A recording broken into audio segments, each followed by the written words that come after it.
Agora a gente fala sobre o Enem, o Exame Nacional do Ensino Médio, porque o Ministério da Educação divulgou essa semana as notas das provas do ano passado. O que chamou a atenção foi a quantidade de notas zero na redação. Vamos falar sobre esse assunto aqui no nosso estúdio com o professor de português, Jackson Andrade. Você que está acompanhando a RJ também pode participar desse bate-papo. Só mandar sua pergunta para a gente. Jackson, boa tarde. Boa tarde, Elisa. Obrigada pela sua boa tarde, presença. quem nos assiste. Bom, esse resultado chamou a atenção. Foi uma surpresa? Os professores estavam esperando isso?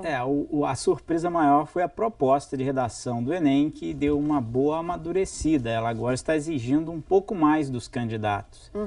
E essa nota, esse resultado, ele mostrou bem que nós temos um sério problema, principalmente de leitura, porque ele exigiu que o aluno interpretasse o que estava sendo pedido, mas só que o que estava sendo pedido envolvia principalmente aquilo que o aluno não está fazendo, que é preparar a criança para ser o consumidor do futuro. E o adolescente está consumindo demais, celulares de última geração.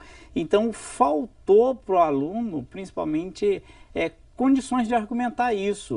E as redações que eu tive a oportunidade de ter contato, eu vi que foi muito assim, fugiram demais do tema, fugiram completamente, falaram de abuso, de bullying, e não era isso que estava sendo pedido. Então ali foi Vamos, antes da gente continuar a nossa conversa, dar uma olhadinha no resultado, né, do Enem de 2014.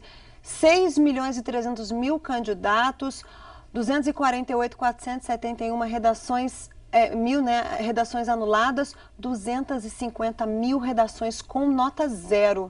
Um número aí expressivo, né? E o Ministério da Educação divulgou também aí os motivos para que as redações fossem anuladas. Fuga ao tema, cópia do texto motivador, texto insuficiente, não atendimento ao tipo textual indicado, partes desconectadas e textos que ferem os direitos humanos. Quer dizer, essas são as justificativas aí apontadas pelo Ministério da Educação. Isso. O que o senhor acha sobre isso? Então, o principal assim, problema que eu vejo, principalmente no ensino, é que o aluno às vezes é levado a ficar tão preso à questão da tipologia textual, dissertativo argumentativo, e esquece a riqueza do gênero discursivo que é a redação do Enem, e que ela exige conhecimento de mundo, o conhecimento compartilhado e principalmente o teórico que fundamenta o Enem exige que eu respeite quem vai corrigir, quem está lendo o meu texto. E o aluno escreve sem levar isso em consideração, entendeu? Então ele escreve um texto às vezes para si, e não leva em consideração que o professor pode estar corrigindo a milésima redação, que o professor está bem preparado. Os alunos têm essa dificuldade, né? A gente tem até, vamos ver aqui o que diz a Ludmila, presta atenção. Olha, eu falo muito, sou muito falante, mas na hora de redigir ali, de desenvolver ali o tema é bem complicado para mim. O tema esse ano, lembrando aqui, ano passado, foi publicidade infantil, né? Como é que fica quando a pessoa encontra essa dificuldade de se expressar no papel? A publicidade infantil em questão. A palavra questão quer justamente dizer problema, veio do latim que quer dizer problema. E a pessoa, às vezes, por não conhecer a essência dessa palavra e por estar muito, assim, igual a menina que está acostumada ali a falar, e não tem aí a gente tem um problema na deficiência gramatical. Porque quando a gente conversa, a gente tem todo um suporte da fala, da frase, do gesto, do momento, então isso tudo fica fácil de ser entendido. Mas na hora que eu vou para a escrita, eu sou obrigado a usar principalmente oração subordinada no texto argumentativo, dissertativo. E se eu não tiver esse preparo, eu não consigo. A base, né? É a base. Olha entendeu? só, a gente tem até a pergunta de uma telespectadora, que é professora de matemática em Resende, Lindaí Resende. Ela pergunta assim, será que os alunos não estão escrevendo mal porque eles estão lendo pouco? O padre Antônio Vieira, orador português, ele dizia assim, que a palavra que eu escrevo, ela entra através dos olhos, e a palavra que eu falo entra pelos ouvidos. E hoje as redes sociais, elas são a manifestação escrita da linguagem oral. Então o aluno, o problema não é nem ler pouco, é o que eu estou lendo. Então, por exemplo, se eu leio Crônicas de Nárnia, Harry Potter, leio muito a Bíblia, eu vou escrever mal. Por quê?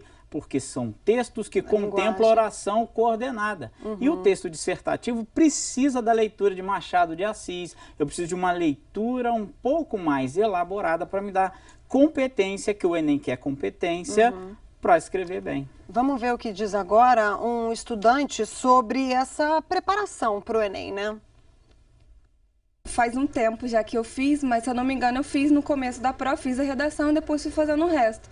Porque como era um tema difícil, né, porque geralmente a gente pega a prova e vai olhando o que tem, né, e quando eu vi o tema eu falei, eu vou começar pela redação e depois eu faço o restante da prova. Sim, ela já fez o Enem e disse que começou pela prova. Essa é uma dica? Começar pela redação ou não? Esse é um sério risco de você zerar uma redação. Porque a redação do Enem é um texto, antes de técnico, um texto estratégico.